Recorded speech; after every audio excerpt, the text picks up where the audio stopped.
அம்மனுக்கு திருக்கல்யாணம். காரப்பட்டி குத்துமுத்து மாரியம்மனுக்கு இப்போ திருக்கல்யாண வைபோகம் நடக்கப்போகுது. எல்லாம் பார்த்து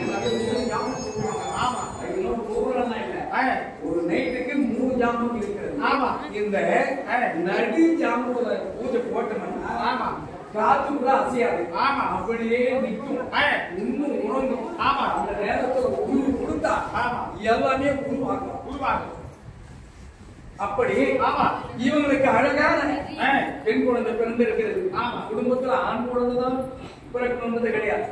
அதனால ஒரு செடியா இருந்தா பூக்கணும், ஒரு மரமா இருந்தா காய்க்கணும், ஒரு பெண்ணா இருந்தா ஒரு குழந்தையை பெற்று கொடுக்கணும். பெண் கருவா இருந்தா என்ன, ஆண் கருவா இருந்தா என்ன, ஆவதும் பெண்ணாக வாழ்வதும் பெண்ணாக தாழ்வதும் பெண்ணாக அப்படி என்று சொல்லப்பட்ட இந்த நேரத்திலே அம்மா நாங்க வேண்டின பூசா பலம் எங்களுக்கு கிடைச்சது. கைக்கு நிறைய கிடைச்சது, மடிக்கு நிறைய கிடைச்சது. எத்தனையோ கணவனுக்கு மனைவிக்கு எத்தனை கஷ்டம் இருந்தாலும் இந்த குழந்தையை தொட்டு முத்தம் கொடுத்து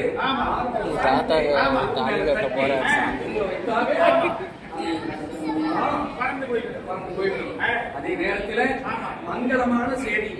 இந்த மத்தியான நேரத்திலே 2 மணி அளவிலே இந்த அம்மனுக்கு குழந்தை மட்டும் போதாது, எங்களுக்கு கை கொடுத்தாங்க எப்படி 32 தானம் அப்படி சொல்லப்பட்ட உங்களுக்கு பொன் தானியமா கொடுக்கிறேன். அந்த பொன் தானத்தை ஒரு மாங்கல்யமாக கொடுக்கிறேன். அப்படி என்று இந்த அம்மனுக்கு திருமகனையும் நடத்த இருக்கிறார்கள்.